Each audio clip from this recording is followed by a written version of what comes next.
अहिलेको सरकारले गरिबी हटाउने होइन, गरिबलाई हटाउने, लखेट्ने, उठीवास लगाउने र डाँडै कटाउने, मुङलानतिर पुर्याउने सम्मको चाहिँ यो त्यो किसिमको काम चाहिँ गरिरहेको छ र यसका लागि देशैभर भूमि सम्बन्धी काम गर्ने सबै सङ्घ संस्थाहरू अथवा भूमिहीन सुकुम्बासी अव्यवस्थित बसोबासीहरू आन्दोलित भएका छन् र आफ्ना पीडाहरूलाई चाहिँ एउटा सङ्गठनको माध्यमले सशक्त रूपमा चाहिँ सङ्घर्ष गर्दै आएका छन्। यी सबै देशभरिका भूमिहीन सुकुम्बासी अव्यवस्थित बसोबासीका सङ्गठनहरूसँग हाम्रो चाहिँ समन्वय भइरहेछ, कुराहरू भइरहेछ। यसलाई चाहिँ व्यवस्थित गर्नुको निम्ति र अहिले सरकारले चाहिँ एकपछि अर्को जुन अधिकारहरू, त्यो चाहे भूमि अधिकार या मानव अधिकार, बाल अधिकार लगायतको, मजदुर अधिकार लगायतका चाहिँ अधिकारहरू कटौती गर्दै गइरहेको अवस्था छ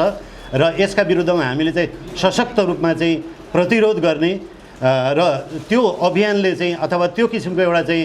प्रेसरले अहिलेको सरकारले कम्तीमा एउटा भूमिहीन सुकुम्बासी तथा अव्यवस्थित बसोबासीहरूको लागि अधिकार स्थापना गर्ने र एउटा चाहिँ राष्ट्रिय नीति कायम गरोस् र भूमिहीन सुकुम्बासी र अव्यवस्थित बसोबासी मैत्री कानुन ल्याउनुपर्छ, त्यही किसिमको आयोगहरू बनाउनुपर्छ, त्यही किसिमको ऐन चाहिँ ल्याउनुपर्छ र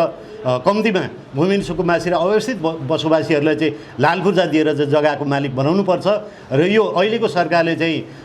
यो यतातिर ध्यान दिएको देखिन्न। यसैको चाहिँ एउटा दबाबको स्वरूप राष्ट्रले नै अथवा राज्यले नै एउटा नीति चाहिँ घोषणा गर्नुपर्छ, जारी गर्नुपर्छ भन्ने उद्देश्यसहित चाहिँ हामीले देशैभरिको चाहिँ भूमिहीन सुकुम्बासी अवस्थित बसोबासीका अधिकारकर्मी सबै सङ्घ संस्थाहरूसँग चाहिँ हामीले त्यो एउटा चाहिँ सञ्जाल निर्माण गर्ने र बुटुलबाटै यसको चाहिँ सुरुवात गर्ने र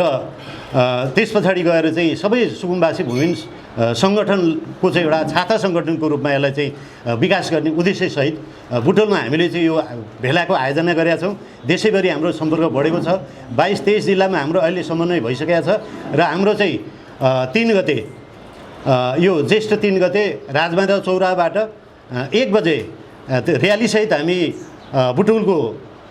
ट्राफिक चोकमा बृहत एउटा चाहिँ त्यहाँ जमघट पूर्ण सभा हुनेछ। लगभग हाम्रो चाहिँ अहिले सङ्गठन विस्तार भएअनुसार हामीले रूपन्देही जिल्लाका सबै पालिकाहरूमा त्यो चाहिँ सङ्घर्ष समिति बनाएका छौँ। अझ त्यहाँका चाहिँ पालिका स्तरका चाहिँ सबै टोल संस्थाका अध्यक्षहरूले चाहिँ सबै वडामा त्यो चाहिँ एउटा चाहिँ सङ्घर्ष समितिहरू निर्माण गर्नुभएको छ। हामीले ठाउँ ठाउँमा गएर हामीले भेटघाट गरेका छौँ, कार्यक्रम गरेका छौँ र कतिपय पालिकाहरूबाट चाहिँ हामीले 8औँ 10वटा गाडी समेत रिजर्भ गरेर चाहिँ यहाँ मास केन्द्रित गर्ने भन्ने किसिमको चाहिँ उहाँहरूले प्रतिबद्धता जाहेर गर्नुभएको छ। त्यसले गर्दाखेरि 30,000 मान्छेहरू हामी यहाँ उपस्थित गर्नेछौँ 3 गते र त्यसपछि 4 गते हामीले चाहिँ बुटोल उद्योग वाणिज्य सङ्घको चाहिँ सभा हलमा त्यो भेला या प्रतिनिधिहरूलाई चाहिँ त्यहाँ केन्द्रित गरेर हामीले बन्द सत्र सुरु गर्नेछौँ र त्यो कार्यक्रमलाई हामीले त्यहाँ त्यसरी सम्पन्न गर्नेछौँ।